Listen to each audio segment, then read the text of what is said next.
Yeah, what about you? Yeah, good, thank you.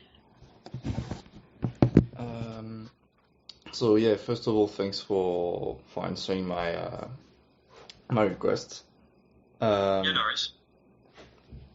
so yeah, I'd like for you to like introduce yourself a bit before I move on to questions. So like when you joined the esports scene, what brought you to it, etc., etc. Sure, okay, cool. Yeah, so lovely to meet you, mine. I'm Luke, esports and gaming executive for the Alpine Sim Racing team. I joined the team back in October 2023 on a licensing internship. So there's a bit of history as to how I got into the team overall in terms of marketing. So myself and my colleague and also a friend, we went to university together to study esports as a degree itself. And, it's not just gaming, I can promise you that. It teaches you, basically the background of esports. So, your event management, your broadcasting and TV skills, your social media management, coaching, all these different areas that make up esports that people from an outside perspective may not actually see. That's what we basically got taught and learned, basically. So with that, in our final year, we actually worked with Alpine Esports at the time, with the people managing it back then, to run the Alpine Community Cup, which was a 12-week series on the current F1 game. So this being the F1 23 game. And from my role within that was director. So I basically managed the production team, the admin team, and also the talent team while we were broadcasting every single week. And so, yeah, that was our final year project. It was really cool. It was really successful from an internal point of view here. And then when it came to, after university and looking for jobs, there was an esports internship that popped up here, and there was only one, but we both applied for it anyway, because why wouldn't we? In the end, Harvey got it because he has had more knowledge of F1 and sim racing at the time, whereas I was only getting into the sport. But they still wanted to keep me, so they offered me the internship for licensing. So that role basically entailed me outreaching and prospection for potential licensees for the Formula One team. It could be skis, which is an area that what we call it category attack. You basically look at your categories that are available and you basically attack them and outreach and prospect. So yeah, that's part of my role, speaking with legal, finance, basically doing deals. 6 months in, I was then offered full-time to join the esports team. And very much do what I did then in terms of partnerships, licensing. I led something called in-game licensing completely on my own. So basically, we have our Alpine Formula One car, but we also have the cars from Renault and Alpine. And basically, at the time, it was essentially taking those IPs and those cars and put them into video games. So speaking to a variety of different game developers, some I can say because they're in the game, one being Automobilista 2, in terms of sim racing. Spoke to those guys and we've got a deal sorted. There's an indie game that I got us into called Hot Lap Racing. Really nice guys over there, developed by a team called Zero Game Studios. And yeah, that was very much a big part of my role. And now that's sort of migrated over to a lot of fun engagement, still doing partnership and licensing, and some elements of Web3 as well. So, yeah. All right. Sounds like you had a a lot of stuff going on for such a short period of time. Yeah, it's a little gimmick, but it does go fast in Formula One, and you very much have to adapt. It changes pretty much all the time. Yeah, figured as much. Yeah. So yeah, basically the way my thesis is laid out, it's that I have like four main hypotheses and questions that come out of those four hypotheses. So I'm basically gonna ask you your insight, your opinion on those questions, and maybe you'll answer some of those indirectly when I ask you one question. But yeah, so basically, my first hypothesis is how digitalization has democratized access to esports, broadening its accessibility to both its audience and its player base. So on that matter, do you think that with your experience and maybe just what you saw from the esports scene in general, do you think that digitalization has concretely facilitated access to esports to a wider audience, both as spectators and also as participants, and if so, in what ways? Cool. Yeah, no, interesting. I think as long as you've got an internet connection, yeah, We've gone from an area where if you wanted to get into competitions, if you wanted to, compete, you very much had to know from word of mouth a lot of the time, especially from a UK perspective. There's a couple lands in the UK, one called Epicland. It's very much community-based focused. They've got their own website and they're very much doing partnerships now. But years and years and years ago, they've been in the business for about 20 years now as like an event in the UK. You very much had to know what Epicland was, and you had to speak to your friends and understand, how to get into competitions, how to compete, how to get into that route of esports. But now it's everywhere. I mean, the Esports World Cup started yesterday, I believe, or today, and that's everywhere. Regardless of how you feel about Saudi Arabia and all that kind of stuff, in terms of what they're doing for esports and the whole outreach and prospection and the investment that they're bringing along to it, for the esports industry. It's completely visible. The way that they're engaging with their fans across, multi-streaming, for example, YouTube, Twitch, TikTok, however many platforms there are. You have all these competitions broadcasting on every single one of them, as long as they don't have an exclusivity deal with said streaming platform. As long as you've got an internet connection, you very much do have access now to esports and an understanding of, the history of teams, who's playing for who, storylines, narratives. If you needed to catch up on a team or you want to get introduced to a new team, you've got access. You've got teams now entering the fan engagement element. You've got Vitality, who have their own app, and they have their own, a lot of teams now also have their own Web3 blockchain partner, and they sort of have integration that way. Most people have a mobile phone nowadays. You can download the Vitality app. You can get access to their exclusive merch items or history of what they're doing, competing in. So, I think, as time has gone on and as more competitions have gone on and, Fortnite and Ninja, for example, regardless of how you feel about Fortnite now, and people are seeing it as a kid's game, back then in 2017, every single person was on it, or 2018, every single person was on it. So, even from a casual perspective with gaming, games like Fortnite and PUBG have very much been able to grow the gaming industry, and therefore more people and more developers have wanted to create their own esports tournament. And very much the standard nowadays, I feel, is that every game that comes out that's very much, co-op multiplayer, a shooter, for example, there has to be a ranked element to it. And if there's not a ranked element to it, people aren't interested, because there's that psychological aspect of, I need to play for a rank, I need to show that I'm better. It's not just necessarily about, I got this cool skin, because people get over skins very easily. It's pixels on a screen, but you have that ranked element to it, and people want to compete. People want to understand if there's prize pools, if there's competitions that the developer, is hosting. How do they make a name for themselves in this community and also in this game? So, there you go. Just as I'll probably waffle quite a bit, but I hope I'm giving a good amount of context to it. But I think that's I think it very much has. Yeah, no, it's fine. You've answered two following questions that I had on the. Oh, cool. No, it's fine. So it was on how the barriers has been lowered, and the barrier of entry, I mean. And how it created new avenues for accessing esports. So that's perfect. The fourth question I had on this was how do you believe that it transformed the typical demographics for the esports audience over the years, or do you believe it mostly remained the same? Sorry, could you repeat that question? I just had some people walking. It's fine. Sorry. Do you believe that digitalization has increased accessibility enabled by digitalization, and how it transformed the typical demographics of a esports audience, in general? Yeah, absolutely. I mean, even in both ways, from a younger perspective. I mean, for example, so to give a little bit of history to myself as well, I was also a streamer on Mixer when Mixer was alive, which is quite funny. I honestly, personally, I love Mixer. I thought it was a really good platform. It was doing industry leading things. So, for example, they had faster than light technology, which was basically the zero delay. And at the time, Twitch had delay on their streams no matter who you were. But Mixer came in and brought that technology and was like, well, hold on, there's no delay. So that was something that I really liked. And the whole channel points element, that was an idea from Mixer, because Mixer had something called Mixer had something called Sparks, and you obtain Sparks by watching the streamer, watching your streamer, and then you could redeem them for stickers and engagement with the streamer itself.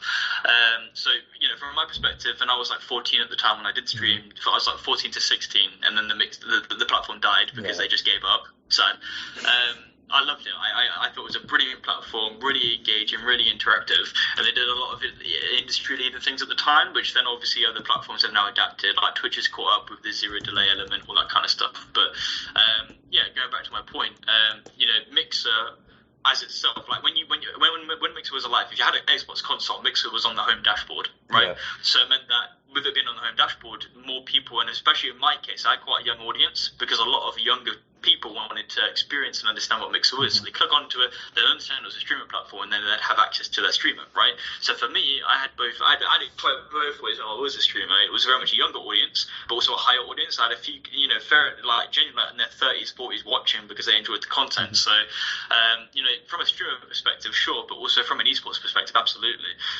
It comes back to, what from an accessibility point, people have phones nowadays. Even an older generation, they're catching up to what all this tech is about. They're catching up to what gaming is about. There's streamers out there who are like in their 70s, 80s who are playing like Battlefield, or Call of Duty, and it's like, regardless of their age, they're still being involved and understanding of it because they have the accessibility of a device, and by having that, they can have an understanding of what esports is and whatnot. Last year, I went to the Rocket League major as part of work.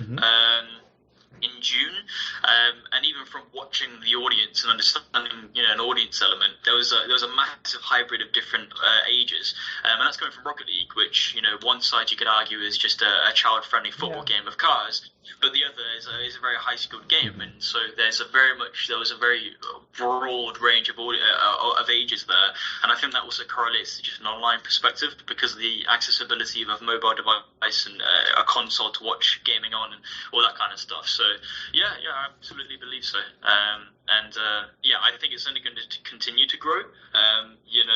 It's the esports industry has been in an interesting place for like the last 5 years because of the element of COVID.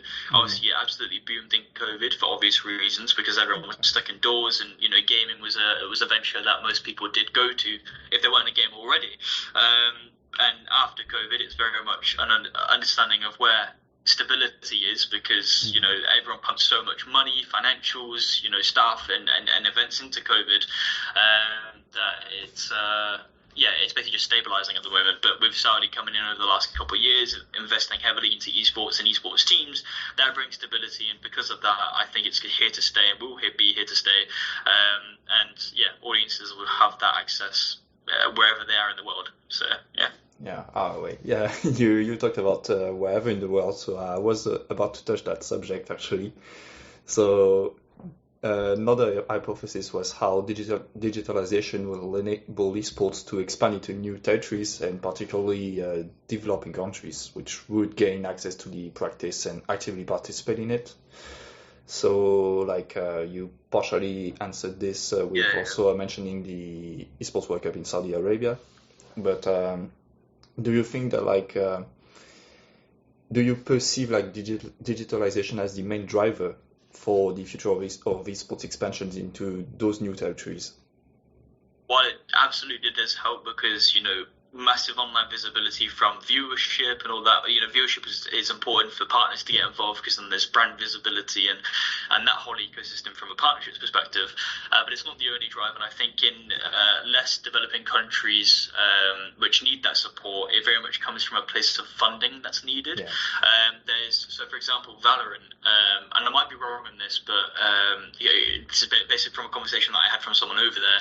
Pretty sure they were from South Africa, and they were having issues with development from a Valorant perspective because while there was competitions going on from very much a grassroots element, they didn't have dedicated servers over there.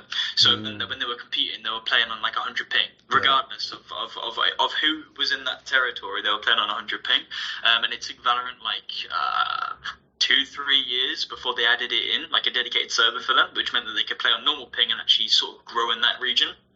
I can't say how it's done or performed now because I haven't really kept up with it and sort of lost contact with that person. But I know that it's an area that I have an understanding of, and digitalization is not only factor that comes into play to help other countries develop their esports scenes. It comes from funding, it comes from, even government support. From our perspective, I mean, the UK is okay for esports. Yeah. I mean, everyone in the UK who's into gaming has an understanding of esports, and unfortunately, a lot of it is very much in a European area where, whether it be, for example, VCT Paris is happening in a few months, which I was wanting to go to, but I'm not sure if I can. But for example, it's very much in the European area when it comes to competitions for esports. Not many go in the UK. Some has. For example, last year was a very good year. You had the Rocket League Major, but you also had the Blast Major, which I went to. Absolutely loved it. Brilliant. Really good venue. But it's not so heavily, I don't know, appealing, I think, to a lot of other countries to come to the UK. I mean, when people from an outside perspective of the UK look at the UK, they just think London, which is well, London is, I've lived there for a few months and I did enjoy my time over there. I think there's obviously more to explore in the UK, and I think I'd be excited very much to see other places in the UK have sort of esports tournaments and that visibility and growth, which I think plays into the whole accessibility and that element of, government funding. I mean, we had the government recently for the UK has put 30 million into funding for games, but there's only one page that speaks about esports, and there's no funding for esports. Yeah. So it's very much I don't know, they acknowledge the element of esports, but they think that,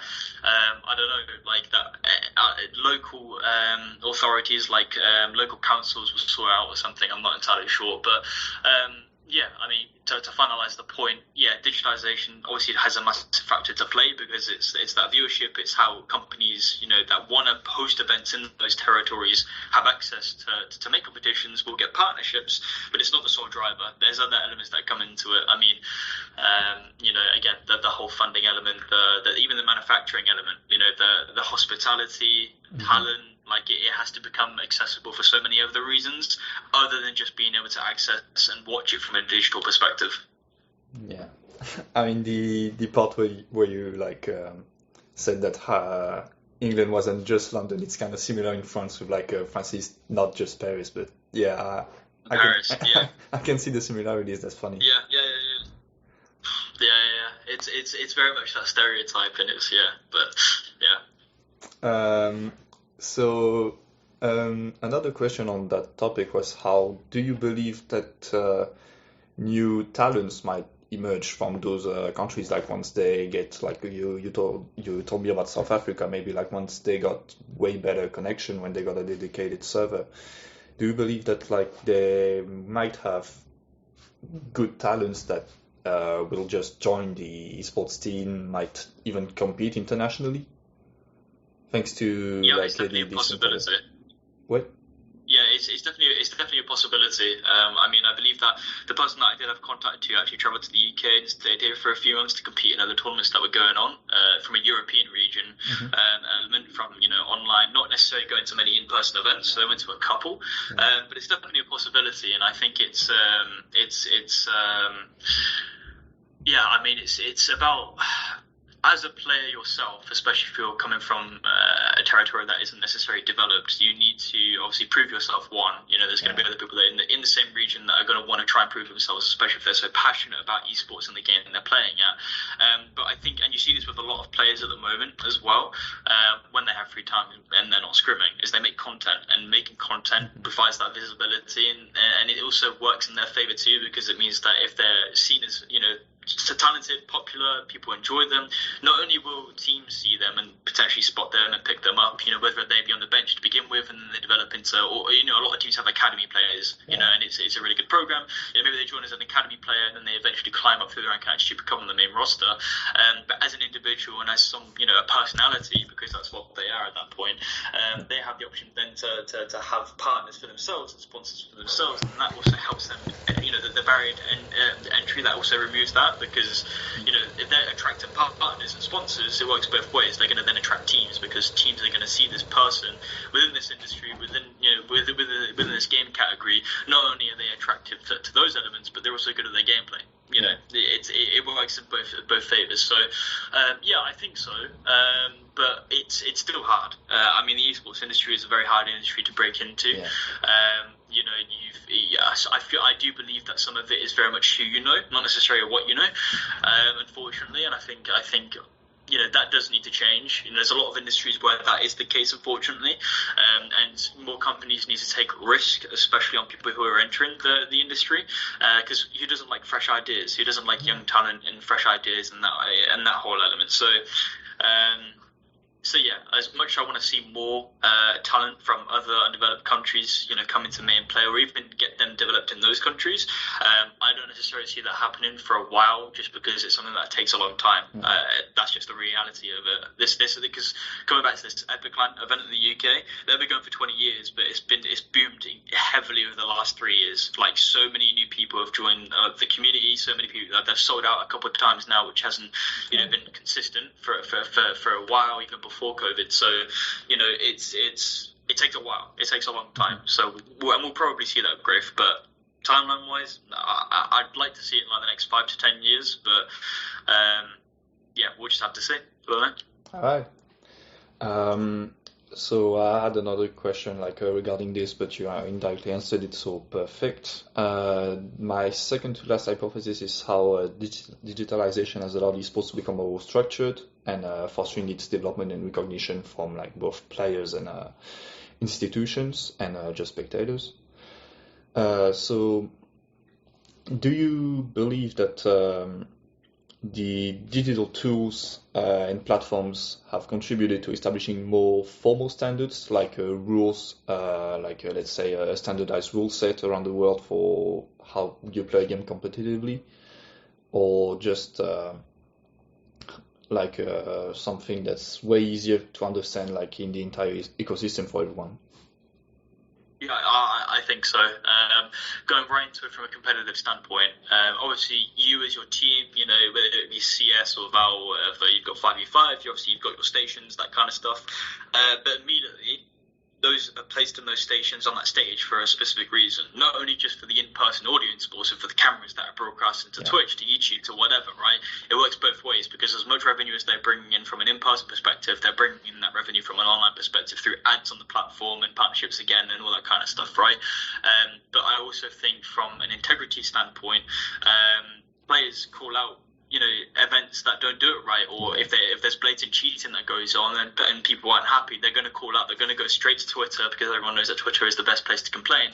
And they're gonna say, and they're gonna call out the developer, and especially, and this also plays into other players and also other teams and you know, well-respected people in the communities, when they also outcry. Not only is it them, but it's also their entire community, because if you're following a creator, chances are 50% of those people are like diehard fans of that creator, and they're going to agree no matter what and who it is, you know, who's saying that. So if they're not happy, you've got to deal with everyone behind that person, that influencer, who also isn't happy. And so if there's lighting that's off, or if there's sound that's off, or if there's, you know, an element that a viewer sees, you know, online, or again an influencer sees that shouldn't, you know, happen or be right, or how they've developed it on stage, they're going to call it out, and eventually that event is going to and they're going to essentially they're going to, sorry, I just had an email pop up and it's just come through, it like completely lost my train of thought, and it's going to force that event, you know, to essentially change and adapt it. So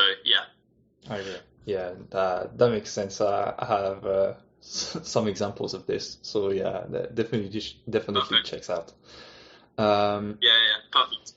Do you believe that digitalization, that's a hard word to say, has accelerated the development and legitimization process of esports as a true industry to someone who's like entirely outside of this whole field? Yeah, absolutely. You know, again, you can, because the thing is, you can go to these events and you can watch from an in-person perspective, but a lot of new people aren't necessarily going to do that, right? They're not going to go, oh, well, I have no idea what CS is, I have no idea what Valorant is, why am I going to spend €90 or, you know, €110 on this ticket, and also the extra travel to actually get to the venue and all that kind of stuff, just to watch an event that I have no idea or understanding of how the game operates. So, you know, when it's broadcasted online, this then obviously helps a viewer understand what it is without having to invest any type of financials into going to an event or understanding of esports, right? And this also plays into the talent that the broadcasting team is hiring. Does the talent have an understanding of the game? Can they explain it to someone who has no idea of what's going on? If yes, then it means not only are you entertaining those who have an understanding of the game, but you're helping increase the amount of new people coming into this community and in this ecosystem of esports. And by bringing them in, nicely explaining, it could be abilities on Valorant, it could be maps, it could be rotations, it could be timing, it could be whatever.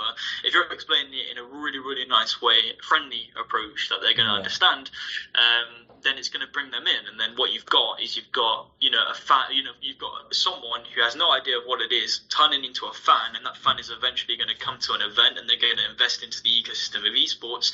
And one thing that Riot does very well, especially from a Valorant perspective, is they offer team skins or the classic pistol. They offer a custom skin line with that, a banner, a title, and so again they don't then have to invest into that esports ecosystem by going to the event. They can invest it by investing in their favorite team, and also Riot Games overall, because they take a percentage of it.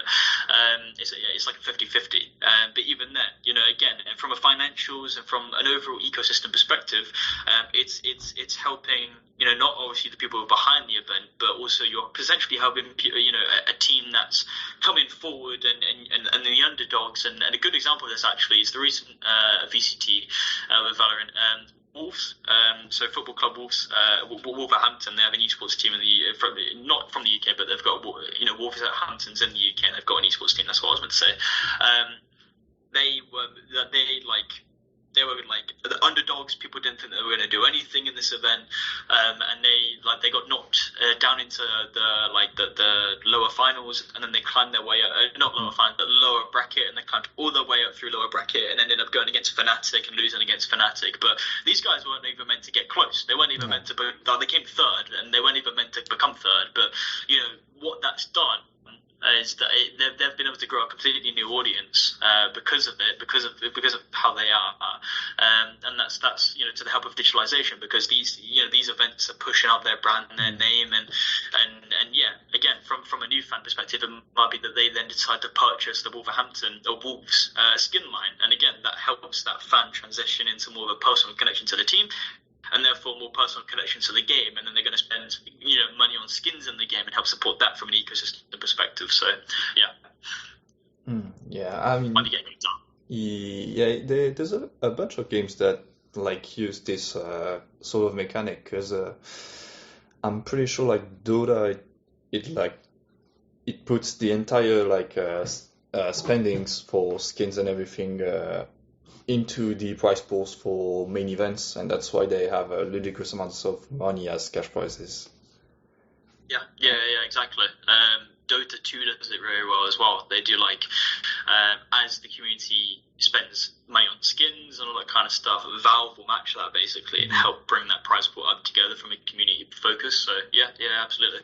Because it also helps with structuring and professionalizing, because there's just more money that just helps a lot. So yeah.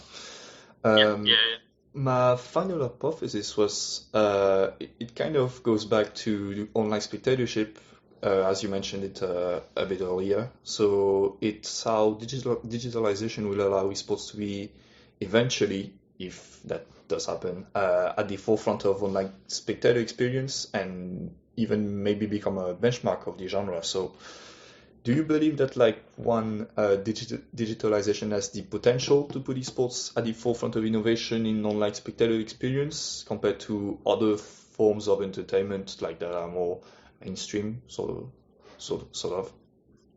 I think yes, but I think if it's going to, it needs to happen quick, because other sports are adapting to more of an augmented reality. For example, you have some sunglasses, you have goggles or stuff like that, and you could be at the track, for example, and there'll be someone there. So yeah, I'll keep this answer short because I think I'm going to get kicked out in a second of this meeting room. But essentially, I think absolutely, but it needs to catch up from an augmented reality perspective and providing that sort of element from digitalization, because other companies and other sports teams and the events that go on between those industries are already happening basically. But yeah, absolutely. I think it does, but it needs to hurry up. Okay, nice. Yeah. Do you know when you're getting kicked out? And if so, do I have to invite you back? I don't think there's going to be any more meeting rooms. I've literally had to come to a different building to do this. I could probably stay for another 2 more minutes. Okay, no, it's fine then. I'll have time to put the last ones then. Okay, so you indirectly answered the question, so it's perfect. So do you think that the inherently digital nature of esports give it an advantage to continuously innovating the online spectator experience? Could you repeat? Sorry. Do you think that it's esports just being inherently online, does that help? Oh, okay. Yes and no, because it comes back to the whole in-person experience as well. While digitalization is very good from an online and broader perspective to get people invested from not having to invest anything, you've also got to appeal to those who are coming to these venues from an in-person perspective, right? They're investing money to come to this venue. There's things that you don't necessarily get to experience from watching from an online perspective. You see a screen, which while can be really cool and immersive, depending on how you develop it. It also comes back to an in-person experience. It could be fire coming out on stage, or it could be this massive really cool sound system that makes it really immersive from something you wouldn't get from an online perspective, basically. So yes and no. Event hosters do a very good job of making the in-person experience just as exciting and worth the investment as it does from just watching online. Okay, great. So yeah, I don't think you'll have much time left. So first of all, thanks a lot for your time. No worries. And, no worries. Lovely meeting you. I hope the answers I gave will help you. Yeah, it will help. That's for sure. Cool. Thanks a lot. Cool. Awesome. Well, thank you very much, Martin. Take care. Okay? See ya. Bye. Bye.